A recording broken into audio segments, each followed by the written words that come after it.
জোনাইত নিযুত মইনা আঁচনিৰ অধীনত ছাত্ৰীক চেক বিতৰণেৰে শুভাৰম্ভ কৰে বিধায়ক ভুৱন পেগুৱে।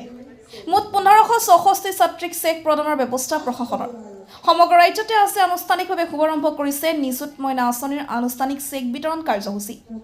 আজি খানাপাৰাত কেন্দ্ৰীয়ভাৱে এই আঁচনিৰ অনুদান প্ৰদানৰ শুভাৰম্ভ কৰে মুখ্যমন্ত্ৰী ডক্টৰ হিমন্ত বিশ্ব শৰ্মাই। ইয়াৰ সমান্তৰালভাৱে আজি জোনাইতো মুৰ্কংচলিক মিচিং কৃষ্টি ভৱন প্ৰাংগণত মুখ্যমন্ত্ৰীৰ অভিলাষী নিযুত মইনা আঁচনিৰ চেক বিতৰণ আনুষ্ঠানিকভাৱে শুভাৰম্ভ কৰে বিধায়ক ভুৱন পেগুৱে।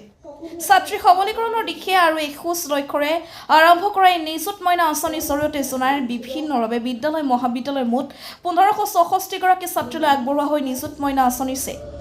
এই নিযুত মইনা আঁচনিৰ চেক বিতৰণ কাৰ্যসূচীত বিধায়কগৰাকীৰ সৈতে উপস্থিত থাকে জোনাই সমষ্টি আয়ুক্ত আনন্দ মলহোত্ৰা, বিজেপি জিলা সভানেত্ৰী ৰূপা কামান, স্থানীয় নেতা নৰেশ কুম্বাঙৰ উপৰি কেইবাজনো বিষয়ববীয়া লগতে জোনাইৰ বিভিন্ন বিদ্যালয় মহাবিদ্যালয়ৰ অধ্যক্ষ শিক্ষকসকলে। নাৰী শিক্ষাত আৰু আমাৰ কন্যা শিক্ষাত এইটো এটা খুব ডাঙৰ ঐতিহাসিক পদক্ষেপ, কিয়নো এক প্ৰকাৰ চাবলৈ গ'লে যদি সঁচা অৰ্থত মহিলাক যদি সম অধিকাৰ দিব লাগে, মহিলাক সংস্থাপন দিব পৰাকৈ আমি গঢ় দিব লাগিব, নিজে কিবা এটা আৰ্থিকভাৱে কৰি খাব পৰাকৈ সক্ষম কৰিব লাগিব। আৰু আধুনিক জগতত শিক্ষাৰ বাদে বেলেগ ৰাস্তা নাই।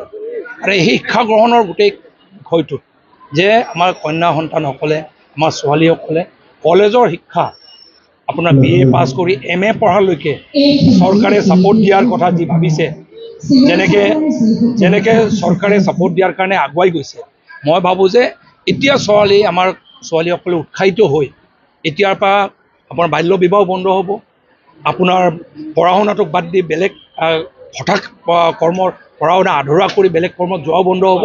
আৰু যেতিয়া সম্পূৰ্ণভাৱে BA পাছ কৰিব আৰু MA পাছ কৰালৈ যেতিয়া গুচি যাব, তেতিয়া তেখেতসকলে আৰ্থিকভাৱে নিজে কিবা এটা উপাৰ্জন কৰিব পৰা এটা ব্যৱস্থালৈ গুচি যাব, উন্নত মানদণ্ডৰ ব্যৱস্থালৈ, চাকৰি কৰাব পৰা, চাকৰি সংস্থাপন পোৱা ব্যৱস্থালৈ গুচি যাব।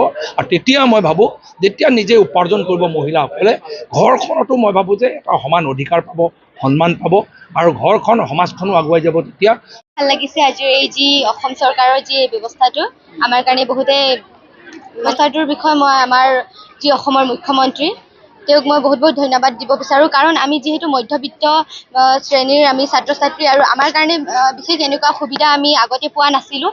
যি আজি এই ব্যৱস্থাটো পাইছোঁ আমি বহুত সুখী হৈছোঁ।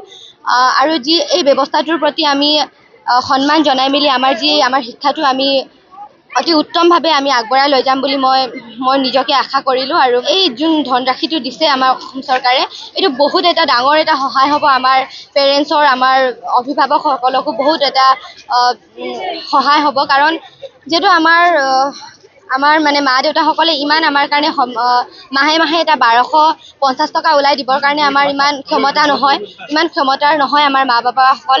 যেতিয়া আজি এই অসম চৰকাৰে এই ব্যৱস্থাটো কৰি দিছে, মানে আমাৰ অভিভাৱক আৰু মই যিমানখিনি ছাত্ৰ ছাত্ৰীয়ে পাইছে বহুত সুখী হৈছোঁ। মানে বহুত ধন্যবাদ জনাব বিচাৰিছোঁ মই অসম চৰকাৰক।